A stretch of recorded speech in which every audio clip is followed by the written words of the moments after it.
অনেক mystery thriller movie দেখেছি, তবে সত্যি বলছি এমনটা দেখিনি। এই মুভিতে প্রতিটি পদে পদে রয়েছে টুইস্ট, আর প্রতিটি টুইস্ট গল্পের মোড়ই পাল্টে দেবে। তোমাদের ব্রেন নিয়ে খেলবে এই গল্প। যখনই মনে হবে সব রহস্যের উদ্ঘাটন হয়েছে, তখনই এই গল্প তোমাদের মুখে নতুন রহস্য ছুঁড়ে মারবে। আগেই বলে রাখি, গল্পে একসাথে অনেক কিছু ঘটবে। কালো জাদু, বিজ্ঞান, আত্মা, আইন সব কিছু একসাথে চলবে। তাই গল্প চলাকালীন অনেক কনফিউশনও হবে। গল্পে বলা প্রতিটি অমীমাংসিত ঘটনার আসল মানে তোমরা বুঝতে পারবে গল্পের শেষে। তাই শেষ পর্যন্ত অবশ্যই দেখতে হবে। তো হ্যালো ফ্রেন্ডস, আমিও ওয়েলকাম টু ওর গল্প।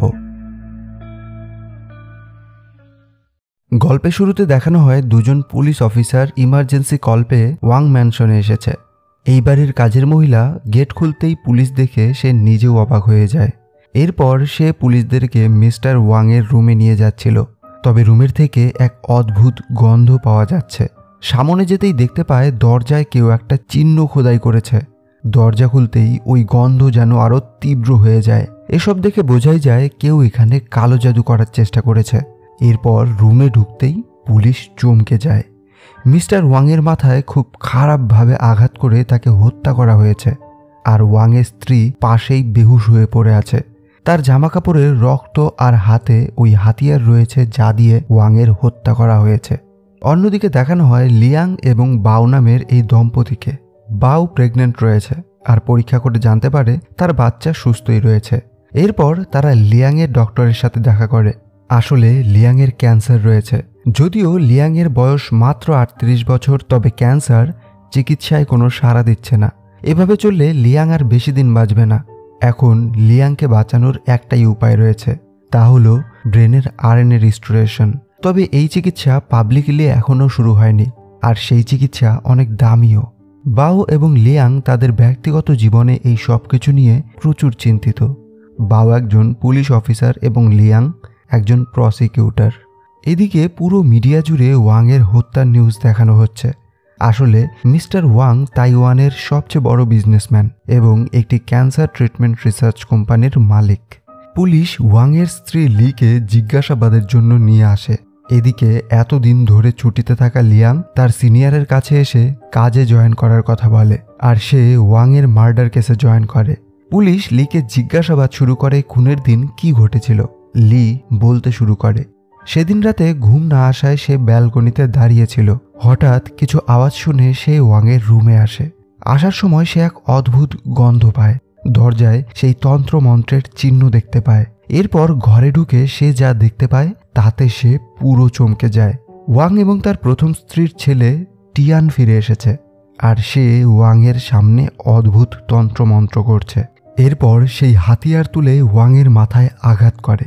লি তাকে আটকানোর চেষ্টা করেছিল, তবে এত রক্ত দেখে সে বেহুশ হয়ে যায়। যখন জ্ঞান ফিরে আসে তখন পুলিশ তার সামনে ছিল। বাও তার সমস্ত কথা শুনে এরপর কাজের মহিলাকে জিজ্ঞাসাবাদ করে। সেই কাজের মহিলাও লিয়ের কথাকে সমর্থন করে। সে জানায় রাতে আওয়াজ শুনে তার ঘুম ভেঙে যায়। চেক করার জন্য নিচে আসতেই সে দেখতে পায় টিয়ান দৌড়ে বাড়ি থেকে পালিয়ে যাচ্ছে। এরপর মিস্টার ওয়াংয়ের ঘরে যাবার আগেই পুলিশ সেখানে চলে আসে। ওই মহিলা জানায় মিস্টার ওয়াংয়ের প্রথম স্ত্রী অর্থাৎ টিয়ানের মায়ের মৃত্যুর পর টিয়ান বাড়ি ছেড়ে চলে গিয়েছিল। মায়ের মৃত্যুর জন্য সে তার বাবাকেই দোষী মনে করত। 2 সপ্তাহ আগে নিউ ইয়ারে সে বাড়ি এসেছিল। সেদিনই তার সারা গায়ে সেই অদ্ভুত ধরনের লেখা এবং বুকে ওই চিহ্নটা দেখেছিল।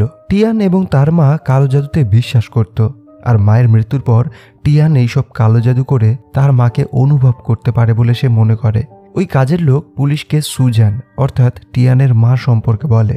টিয়ানের বাবার সাথে তার মায়ের খুব একটা ভালো সম্পর্ক ছিল না। ওয়াং বিজনেস ট্রিপের জন্য মাঝে মাঝেই বাইরে যেত, আর ট্রিপ থেকে বাড়ি ফিরতেই তার জামা কাপড়ে লিপস্টিকের দাগ এবং মেয়েদের চুল পাওয়া যেত। অর্থাৎ ওয়াংয়ের কোনো অবৈধ সম্পর্ক ছিল। এই বিষয়টার জন্য সুজান ডিপ্রেশনে চলে গেছিল, যার প্রভাব তাদের সন্তান টিয়ানের ওপর পড়েছিল সবচেয়ে বেশি।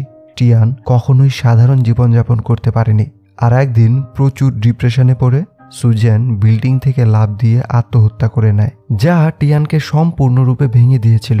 তবে এরপরেও ওয়াংয়ের কোনো অনুশোচনা ছিল না। এমনকি সুজানের ফিউনারেলেও সে শুধুমাত্র এসেছিল মিডিয়ার সামনে আসার জন্য। ফিউনারেলের সমস্ত আয়োজন ডক্টর বানই করেছিল। এরপর টিয়ান কাউকে কিছু না বলে বাড়ি ছেড়ে চলে যায়। এত কিছুর পরও 1 বছর না যেতেই ওয়াং দ্বিতীয় বিয়ে করে নেয়। অলরেডি তার ব্রেন ক্যান্সার ছিল, তারপরেও এমন বৃদ্ধ মানুষ কেন বিয়ে করে? বাউ তাকে জিজ্ঞেস করে ওয়াংয়ের সাথে লি এর পরিচয় কি করে হয়েছিল। ওই কাজের মহিলা জানায় ডক্টর বান লিকে ওয়াংয়ের সাথে পরিচয় করিয়ে দিয়েছিল। লি ওয়াং ফাউন্ডেশনেরই এক অনাথ আশ্রমে বড় হয়েছে। তাদের এই জিজ্ঞাসাবাদের ভিডিও দেখার সময় লিয়াং লক্ষ্য করে লি এর হাতের নখে একটা ক্ষত রয়েছে। সাথেই সে মিস্টার ওয়াংয়ের উইল পড়ে জানতে পারে লি ছাড়াও ওয়াংয়ের সম্পত্তিতে ডক্টর বানের অধিকার রয়েছে। অর্থাৎ ওয়াংয়ের মৃত্যুতে শুধু তার স্ত্রী লি এরই নয়, ডক্টর বানেরও লাভ হয়েছে। এখন লিয়াংয়ের কাছে আরও একজন সাসপেক্ট রয়েছে, ডক্টর বান। তাই জন্যই পুলিশ ডক্টর বানকে ডেকে পাঠায়। বাউ ডক্টর বানকে জিজ্ঞেস করে ওয়াংয়ের নিজের ছেলে থাকতেও সে তাকে সমস্ত সম্পত্তির একটু অংশ দেয়নি, বরঞ্চ লিয়ের নামে দিয়েছে। আর তাতে দ্বিতীয় ওয়ারিশ হিসেবে বানের নাম কেন দিয়েছে? বান জানায় হয়তো এই জন্যই টিয়ান তার বাবাকে মেরেছে।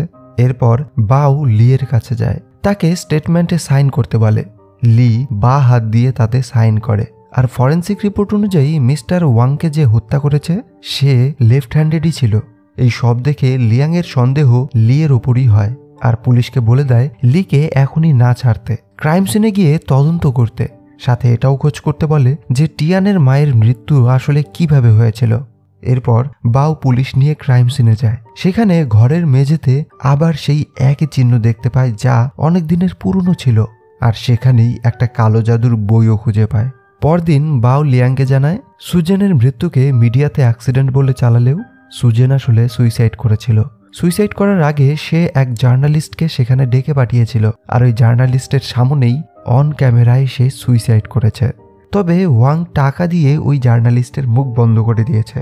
সাথে বাউ লিয়াংকে ওই কালো জাদুর বইটাও দেয় যা সুজেনের ছিল। সুজেন আত্মহত্যা করার আগে কালো জাদু করেছিল।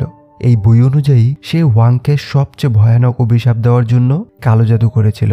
এই কালো জাদু করে নিজের বলি দিয়েছিল যাতে ওয়াংয়ের ওপর সেই অভিশাপ নেমে আসে। আর সবচেয়ে অদ্ভুত ব্যাপার হলো সুজেনের আত্মহত্যা করার কয়েক মাস পরেই ওয়াংয়ের ব্রেন ক্যান্সার হয়। তার কোম্পানির অনেক লসও হতে শুরু হয়, অর্থাৎ সুজেনের অভিশাপ কার্যকারী হয়েছে। এর সাথে বাউ আরও জানায় সুজেনের অ্যাটপসি রিপোর্টে তার ফুসফুসে এক ধরনের হ্যালুসিনেটিং কেমিক্যাল পাওয়া গেছিল, যা ওয়াংয়ের মার্ডারের ক্রাইম সিনেও পাওয়া গেছে। এই কেমিক্যাল এক বিশেষ ধরনের ফুল গাছ থেকে পাওয়া যায়। টিয়াং এই ধোঁয়া দিয়ে ওয়াংকে বশ করার পর বজ্র নামের এই হাতিয়ার দিয়ে তাকে হত্যা করেছে, ঠিক যেভাবে হত্যা করার কথা এই কালো জাদুর বইয়ে লেখা রয়েছে। অর্থাৎ ওয়াংকে হত্যা করার পেছনে টিয়ানের কোনো বিশেষ কারণ রয়েছে যা কালো জাদুর সাথে সম্পর্কিত। এসবের সাথে বাউ জানায় ওই বাড়িতে লিয়ের ঘরে একটি সিসিটিভি লাগানো ছিল, যাতে কিছু অদ্ভুত ধরনের বিষয় রেকর্ড হয়েছে। ওয়াংয়ের হত্যার আগে কয়েকদিন লি ঘুমের মধ্যে অদ্ভুত আচরণ করেছিল, যেন তার শরীরে কোনো আত্মা ভর করেছে। একদিন রাতে তো সে যেন সুজেনের সাথে কথাও বলছে। সে বলেছে, আমি তোমায় ভয় পাই না সুজেন, তুমি আমার কিচ্ছু করতে পারবে না। যখন লিয়াং এই ভিডিওগুলো সম্পর্কে লিকে জিজ্ঞেস করে তখন লি বলে এত বড় বাড়িতে শুধুমাত্র ওয়াং এবং কাজের লোকই থাকতো, তবে তার সব সময় মনে হতো আরও একজন রয়েছে যে সব সময় তার ওপর নজর রাখছে। যখন সে জানতে পারে সুজেন কিভাবে আত্মহত্যা করেছে তখন তার ভয় আরও বেড়ে গেছিল। আর একদিন তো সে সুজেনের আত্মা দেখতেও পেরেছিল, তাই এই সব কথা বলেছিল। লিয়াং তাকে বলে সমস্ত প্রমাণ লিকেই দোষী প্রমাণ করছে। হত্যার হাতিয়ারে লিয়ের ফিঙ্গারপ্রিন্ট, তার জামা কাপড়ে ওয়াংয়ের রক্তের দাগ, এই সব কিছুই। লি বলে সে ওয়াংকে বাঁচানোর চেষ্টা করেছে, টিয়ান তাকে মেরেছে। আর তাছাড়া পুলিশ কি টিয়াংকে খুঁজে পেয়েছে? ক্রাইম সিনে তো হ্যালুসিনেটিং কেমিক্যালও পাওয়া গেছে যা বেলেডোনা নামের ফুল গাছ থেকে পাওয়া যায়। আর এই বেলেডোনা গাছ বিশেষ ধরনের মাটিতেই হয়, যা তাইওয়ানের মাত্র কয়েকটা জায়গাতেই পাওয়া যায়। এই সূত্র ধরে খুঁজলেই পুলিশ খুব সহজেই টিয়ানকে খুঁজে পাবে।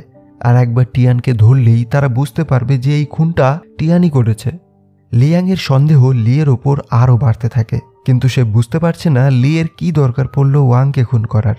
সে তো এমনিতেই ক্যান্সারের জন্য মারা যেত, আর উইলেও প্রথম নামটা লিয়েরই ছিল, তাহলে কেন? এরপর সে লিয়ের রুমের সমস্ত ভিডিও ফুটেজ বারবার দেখতে থাকে। এভাবেই চেক করতে করতে হঠাৎই দেখতে পায় একটি ভিডিওতে লিয়ের সাথে ডক্টর বানির সম্পর্কটা খুবই পার্সোনাল, যা দেখে লিয়াং খুবই অবাক হয়। তখন ডক্টর বার্ন সম্পর্কে আরও রিসার্চ করে জানতে পারে তার সাথে মিস্টার ওয়াংয়ের প্রথম স্ত্রী সুজেনেরও খুব ঘনিষ্ঠ সম্পর্ক ছিল। ওই ভিডিও ফুটেজগুলিকে অনেকবার দেখার পর লিয়াং কিছু জিনিস লক্ষ্য করে। সে বাউকে সেগুলো দেখিয়ে বলে, লি যখন প্রথম এই বাড়িতে এসেছিল তখনকার লি এবং ওয়াংয়ের হত্যার কয়েকদিন আগের লিয়ের মধ্যে অনেক পার্থক্য রয়েছে। যখন সে এখানে এসেছিল তখন সে জানতো এই রুমে ক্যামেরা রয়েছে, তাই সব সময় বাথরুমেই কাপড় চেঞ্জ করত। এভাবেই 2 মাস খুব সাবধানে থাকার পর সে বাথরুম থেকে উলঙ্গ অবস্থাতেই বাইরে আসতো, জামা কাপড় ছাড়াই খালি গায়ে রুমে থাকতো, এমনকি ঘরের দরজাও লাগাতো না।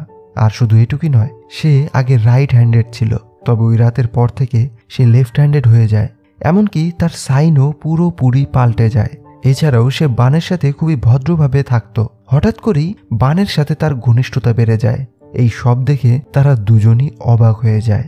এরপর তারা আবার ডক্টর বানের কাছে আসে জিজ্ঞাসাবাদের জন্য। ডক্টর বান তাদেরকে জানায় মিস্টার ওয়াংয়ের ক্যান্সার ধরা পড়ার পর সে খুব টেনশনে ছিল, কারণ টিয়ান তার বাবাকে ঘৃণা করত আর ওয়াংয়ের বিজনেস ধরে রাখার জন্য তার একজন ওয়ারিশ চাই। আর ওই ওয়ারিশের জন্যই মিস্টার ওয়াং লিকে বিয়ে করে, আর তাদের হবু সন্তানই 18 বছর হলে সমস্ত সম্পত্তি পাবে। বোর্ড মেম্বাররা যদি ওয়াংয়ের ক্যান্সার সম্পর্কে জানতে পারে তাহলে তাকে রিজাইন দিতে বলবে। তাই জন্যই সবার থেকে লুকিয়ে মিস্টার ওয়াংয়ের ওপর আরএনএ রিস্টোরেশন চিকিৎসা শুরু করে, যাতে সে আরও কিছুদিন বাঁচতে পারে। আর যেহেতু ওয়াংয়ের ফ্যামিলিতে জেনেটিক ক্যান্সারের উপস্থিত ছিল, তাই ওয়াংয়ের থেকে যেন বাচ্চার শরীরে কোনো ক্যান্সার না যায়, তাই লিয়ের বেবিকেও তারা জেনেটিক্যালি মডিফাই করেছে।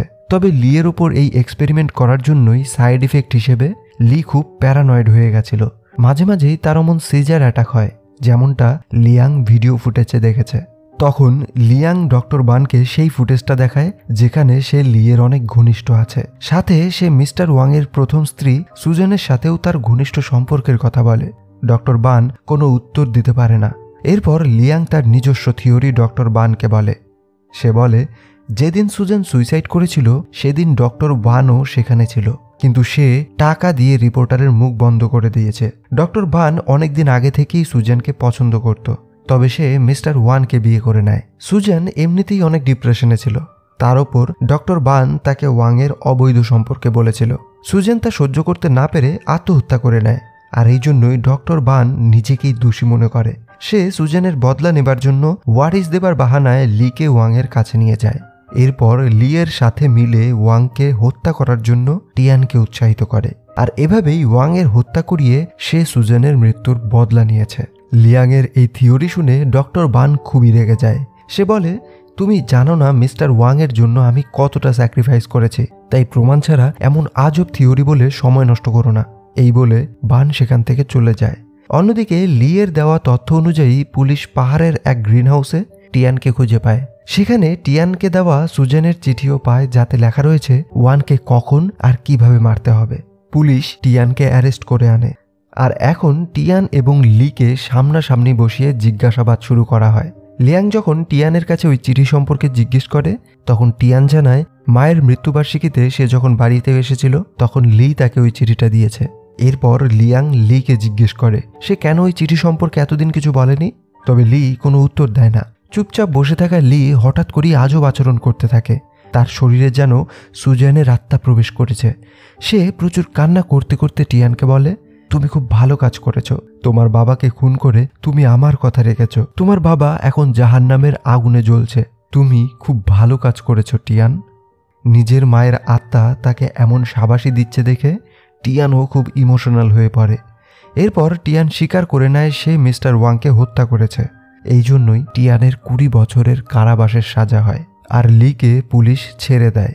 অর্থাৎ এখনো পর্যন্ত সবকিছু ঠিক তেমনভাবেই হয়েছে যেমনটা কালো জাদুর বইতে লেখা রয়েছে। সুজেন কালো জাদু সম্পন্ন করে আত্মহত্যা করে মিস্টার ওয়াংকে অভিশাপ দিয়েছিল। তারপরেই ওয়াংয়ের ক্যান্সার ধরা পড়ে, তার কোম্পানির লস হতে শুরু করে, আর সুজেনের মৃত্যুবার্ষিকীতেই ওয়াংয়ের হত্যা হয়ে যায়। কেস সলভ হয়ে গেলেও লিয়াংয়ের মনে এখনও কিছু প্রশ্ন রয়ে গেছে, যার সমাধান সে এখনও করতে পারেনি। তবে এরই মধ্যে লিয়াংয়ের ক্যান্সার অনেক ভয়ানক হয়ে যায়। ডক্টর তার অপারেশন করে। পুরো 2 দিন কোমায় থাকার পর লিয়াংয়ের জ্ঞান ফিরে আসে। বাও তাকে জানায় ওয়াং ফাউন্ডেশন তার চিকিৎসা করাবে। আরএনএ রিস্টোরেশনের ট্রায়ালও শুরু হয়ে গেছে, যার প্রথম পেশেন্ট লিয়াং। তাই তার সমস্ত চিকিৎসা ফ্রিতেই হবে। লিয়াং তার ওই চিকিৎসায় একদমই খুশি নয়, কারণ সে আরও বেশি দিন বেঁচে থাকতে পারলেও চলাফেরা করতে পারবে না। বাবের ওপর এক বোঝা হয়ে বেঁচে থাকতে হবে তাকে। গল্প যেন আবার এক নতুন মোড় নেয়। অন্যদিকে দেখানো হয় ডক্টর ওয়ান লিকে খুন করার চেষ্টা করছে। লি কোনোভাবে সেখান থেকে পালিয়ে পুলিশের কাছে চলে আসে। পুলিশকে জানায় কিভাবে ডক্টর বান তাকে ভয় দেখিয়ে কোম্পানি নিজের নামে করার চেষ্টা করেছে, আর তা না করার জন্য সে লিকে হত্যা করার চেষ্টা করেছে। লিয়াং হসপিটাল থেকেই এই কেসের ওপর কাজ করছে। সমস্ত পুরনো ফাইল বাউ তাকে এনে দেয়, সাথে বাউ নিজের ট্যাবলেটটাও লিয়াংকে দেয়। তখনই লিয়াং সেখানে একটা ভয়েস রেকর্ডিং পায়, যা ওয়াংয়ের খুন করার সময় তার ফোনে রেকর্ড হয়ে গেছিল। আর এখানে আরও এক নতুন টুইস্ট। ওই রেকর্ডিংয়ে লি ওয়াংকে বলছে, কোম্পানিটা নষ্ট হয়ে যাচ্ছে, কেন কোম্পানিটা তুমি আমার নামে করছো না? এখন তোমাকে মরতেই হবে। এটা শুনে লিয়াং অবাক হয়ে যায়। সে বাউকে জিজ্ঞেস করে কেন এই প্রমাণটা সে লুকিয়ে রেখেছে। তখনই বাউ কান্না করতে করতে জানায় তার কাছে আর কোনো উপায় ছিল না। সে ওই রেকর্ডিংটা লুকোনোর বিনিময়ে লি এবং ডক্টর বানের কাছে লিয়াংয়ের চিকিৎসা চেয়েছে। যেভাবে ওয়াংয়ের আরএনএ রিস্টোরেশন করে তাকে আরও অনেক দিন বাঁচিয়ে রেখেছিল, সেইভাবেই লিয়াংয়ের ক্যান্সারের চিকিৎসা করাতে বলেছিল। তাই জন্যই আজও লিয়াং বেঁচে আছে, নয়তো এই ট্রিটমেন্ট করানোর টাকা তাদের কাছে ছিল না। তাছাড়া টিয়ান নিজের অপরাধ স্বীকার করে নিয়েছে। লিয়াং সারা জীবনই সৎ অফিসার ছিল, তাই জন্যই সে ঠিক করে লিকে সে সাজা পাইয়েই ছাড়বে। সে পুলিশ স্টেশনে গিয়ে লিয়ের বয়ান দেখতে থাকে।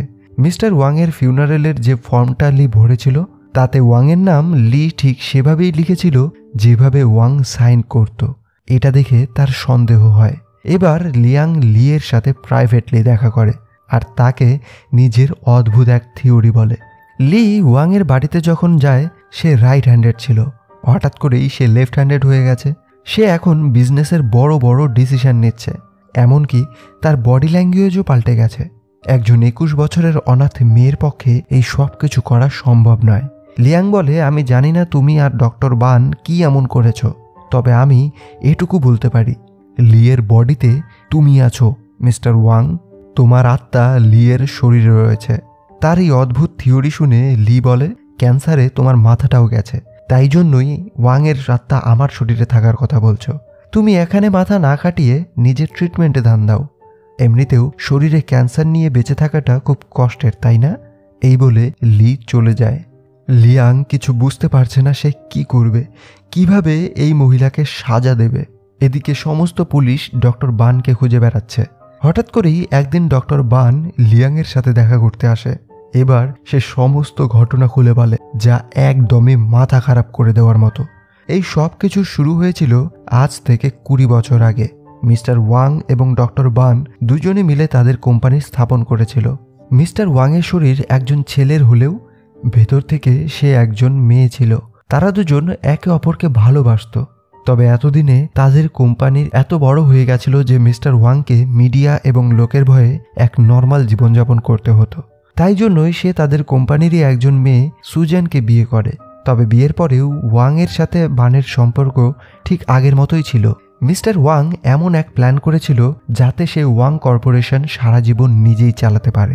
এদিকে বিয়ের পর থেকেই স্ত্রীকে খুশি রাখতে পারত না ওয়াং, তাকে দাম্পত্যের কোনো সুখ দিতে পারছিল না। তাই জন্যই সুজেন বানের ওপর নির্ভরশীল হয়ে পড়ে। আর যখন সে জানতে পারে ওয়াং একজন গে, তখন সুজেন আত্মহত্যা করে নেয়। এরপরই ওয়াংয়ের ক্যান্সার ধরা পড়ে। এদিকে আরএনএ রিস্টোরেশনের এক রিসার্চে তারা এমন এক টেকনোলজি আবিষ্কার করে যাতে কোনো মানুষের মেমোরিকে অন্য মানুষের ব্রেনে ট্রান্সফার করা যেতে পারে। মানুষের পরিচয়, তার সম্পর্ক, ভালোবাসা, এই সব কিছুই ব্রেনের জন্য, স্মৃতির জন্য তৈরি হয়। আর এই স্মৃতি যখন অপর এক মানুষের শরীরে প্রবেশ করানো যায়, তখন আসলে ওই মানুষের শরীরে আত্মাই প্রবেশ করে। আমাদের স্মৃতি আমাদের আত্মার অস্তিত্বর প্রমাণ। শুরু থেকেই মিস্টার ওয়াং একজন মেয়ে হতে চেয়েছিল, তাই জন্যই তারা লিকে বেছে নেয় মিস্টার ওয়াংয়ের মেমোরি ট্রান্সফার করানোর জন্য। এরপর তারা লিয়ের সমস্ত স্মৃতি তার ব্রেন থেকে মুছে দিয়ে তাতে ওয়াংয়ের মেমোরি ট্রান্সফার করতে শুরু করে। এই প্রসেসের সাইড ইফেক্টগুলোই লিয়াং ওই ফুটেজে লিয়ের মধ্যে দেখেছিল। শুধু তাই নয়, মিস্টার ওয়াং লিয়ের মধ্যে নিজেরই স্পাম দিয়ে লিকে প্রেগনেন্ট করেছিল। এই জায়গাটা একটু কমপ্লিকেটেড রয়েছে, তাই জন্যই খুব মনোযোগ দিয়ে শুনবে। অর্থাৎ প্রথমে মিস্টার ওয়াং লিয়ের সমস্ত মেমোরি মুছে দেয়। লিয়ের শরীর থেকে লিয়ের অস্তিত্বকে মুছে দিয়ে তাতে নিজের স্মৃতি ট্রান্সফার করে লিকে পরিণত করে নতুন ওয়াং রূপে। এরপর নিজের স্পার্ম দিয়ে সে লিকে অর্থাৎ নিজেকেই প্রেগনেন্ট করে, যাতে যতদিনে লিয়ের শরীর বৃদ্ধ হয়ে যাবে ততদিনে তার বাচ্চা বড় হবে। আর তখন সে লিয়ের শরীর থেকে নিজের মেমোরিটাকে ওই বাচ্চার মেমোরিতে প্রতিস্থাপন করবে। অর্থাৎ ওয়াং এভাবে জেনারেশনের পর জেনারেশন নিজে বেঁচে থাকবে, আর এই ওয়াং কর্পোরেশনের মালিকও সে নিজেই হবে। এভাবেই সে অনন্তকালের জন্য ওয়াং কর্পোরেশন নিজেই চালাতে চেয়েছিল। সবকিছুই প্ল্যান অনুযায়ী চলছিল। তবে একদিন ওয়াংয়ের সন্দেহ শুরু হয়। লিয়ের ব্রেনে লিয়ের শরীরে তৈরি হওয়া ওই নতুন ওয়াংকে নিয়ে ওয়াংয়ের সন্দেহ শুরু হয়। তাই সে উইল পাল্টানোর কথা বলে। সে উইলের থেকে লিয়ের নাম অর্থাৎ লিয়ের মধ্যে জন্ম নেওয়া ওয়াংকে সরাতে চেয়েছিল। তবে এই সব কথাগুলো নতুন ওয়াং অর্থাৎ লি শুনে নেয়। আর এই জন্যই লিয়ের মধ্যে জন্ম নেওয়া ওয়াং পুরনো ওয়াংকে মারার প্ল্যান বানায়। প্ল্যান অনুযায়ী ওয়াংকে মারার উপায় চিঠিতে লিখে তা সুজেনের বলে সেটা টিয়ানের হাতে তুলে দেয়। টিয়ান যখন তার বাবাকে মারতে পারেনি তখন নতুন ওয়াং অর্থাৎ লি নিজেই তাকে খুন করে। ওয়াংকে খুন করার প্ল্যান সম্পর্কে ডক্টর বান কিছুই জানত না। টিয়ানের জেল হওয়ার পরই লিয়ের কাছ থেকে সেই সব কিছু জানতে পেরেছে। আসলে ডক্টর বান কখনোই কাউকে হত্যা করার কথা ভাবেনি। সে নির্দোষ টিয়ানের এই জেল হওয়াটাকে মেনে নিতে পারেনি। তাই জন্যই সে লি থেকে সবকিছু স্বীকার করাতে চেষ্টা করেছে। কিন্তু যখনই ডক্টর বান তাকে একটা ইঞ্জেকশন দিতে যাবে তখনই লি বুঝে যায় ডক্টর বান তার সাথে কিছু খারাপ করার চেষ্টা করেছে। সে সেখান থেকে পালিয়ে আসে। এই সব কিছু বান লিয়াংকে বলে। সে বলে লিয়ের শরীরে যে ওয়াং রয়েছে তাকে আমি চিনতে পারি না, সে এখন একদমই পাল্টে গেছে। লিয়াং জিজ্ঞেস করে, তুমি ওয়াংয়ের জন্য এত কিছু করেছ, এতটা করা কি সত্যি দরকার ছিল? ডক্টর ওয়ান বলে, তোমার স্ত্রীকেও আমি একই প্রশ্ন করেছিলাম যখন তোমার ট্রিটমেন্টের জন্য এসেছিল। সে কি বলেছিল জানো? আমি জানি না ঠিক নাকি ভুল, তবে আমার জায়গায় লিয়াং থাকলেও এই একই কাজ করত। এটা জানতে পেরে লিয়াং অনেক ইমোশনাল হয়ে পড়ে। বান লিয়াংকে বলে, যে করেই হোক লিকে অ্যারেস্ট করতে হবে, সমস্ত প্রমাণ তার কাছে রয়েছে। তবে লিয়াং এটা করলে তার স্ত্রীরও জেল হবে এভিডেন্স লুকোনোর জন্য। সে বানকে জিজ্ঞেস করে, কোনোভাবে কি লিকে ফেরানো সম্ভব? বান জানায় ওয়াং কখনোই চায়নি লিয়ের আসল সত্তাটা ফিরে আসুক, তাই জন্যই সে লিয়ের সমস্ত ব্রেন স্ক্যান ডিলিট করে দিয়েছে। অর্থাৎ লিয়ের মধ্যে লিয়ের মেমোরি আর কখনোই ফিরে পাওয়া যাবে না। এটা শুনেই লিয়াং অন্য একটা প্ল্যান করে। এরপর লিয়াং ওয়াং ম্যানশনে লিয়ের সাথে দেখা করতে যায়, সাথে সে ডক্টর বানকেও নিয়ে আসে। এরপরেই গল্প কয়েকদিন পর চলে আসে। দেখানো হয় কয়েকদিন পর কোর্টরুমে লিয়ের সেই ভয়েস রেকর্ডিংটা শোনানো হচ্ছে। লি স্বীকার করে নেয় যে মিস্টার ওয়াংকে সেই হত্যা করেছে, আর সে টিয়াংকে বলে তার বাঁচায় টিয়াং ভালো জীবন কাটাক। টিয়াংকে মুক্ত করা হয় আর লিকে দোষী, তার জেল হয়। অন্যদিকে ডক্টর বান ওয়াংয়ের স্মৃতিগুলোকে দেখতে দেখতেই আত্মহত্যা করে নেয়। এদিকে লিয়াংও খুব অসুস্থ। মারা যাবার আগে লিয়াং তার হবু সন্তানের জন্য নিজের রেকর্ডিং রেখে যায়। বলে যায় তার বাবা কতটা ভালো একজন অফিসার ছিল, তার মা কিভাবে তার পাশে ছিল সারা জীবন, আর তারা কতটা ভালোবাসে তাদের সন্তানকে। আর এখন লিয়াংয়ের মৃত্যুর পর বাও একদমই একা হয়ে আছে। মনে হচ্ছিল সব কিছুরই সমাধান হয়ে গেছে, সবকিছু এখানেই শেষ। তবে এরপর দেখানো হয় বাও তার সন্তানকে নিয়ে জেলে এসেছে লিয়ের সাথে দেখা করতে। লি বলে সে একদমই তার বাবার মতো দেখতে হয়েছে। এটা শুনে বাও প্রচুর কান্না করতে থাকে। আর তখনই লি তার কপালে হাত বুলিয়ে দেয় এবং স্মাইল করতে বলে, ঠিক যেভাবে লিয়াং করত। অর্থাৎ লিয়ের মধ্যে এখন লিয়াং রয়েছে, লিয়াংয়ের স্মৃতি রয়েছে, লিয়াংয়ের আত্মা রয়েছে। সেদিন ওয়াং ম্যানশনে গিয়ে লিয়াংয়ের মেমোরি লিয়ের শরীরে প্রবেশ করিয়েছে ডক্টর বান। তাই জন্যই সেদিন কোর্টে লি স্বীকার করেছে হত্যার কথা। আসলে লিয়ের শরীরে থাকা লিয়াং সেটা স্বীকার করেছে নিজের স্ত্রীকে জেলের হাত থেকে বাঁচাতে এবং ওয়াংয়ের এই ভয়ানক প্ল্যান এবং ভয়ানক এক্সপেরিমেন্টকে চিরজীবনের জন্য শেষ করতে লিয়াং নিজেই এই রাস্তাটা বেছে নিয়েছে। আর এখন লিয়াংয়ের মৃত্যুর পরেও লিয়াংয়ের আত্মা রয়েছে লিয়ের শরীরে। আর এখানেই এই গল্পের শেষ হয়। তো ফ্রেন্ডস, গল্পটা খুবই কনফিউজিং ছিল, তবে আশা করছি তোমরা এখন সবটা বুঝতে পেরেছো। গল্পটা ভালো লাগলে অবশ্যই লাইক এবং কমেন্ট করে দিও। নতুন হয়ে থাকলে সাবস্ক্রাইব করে দিও। দেখা হবে পরের গল্পে। বাই।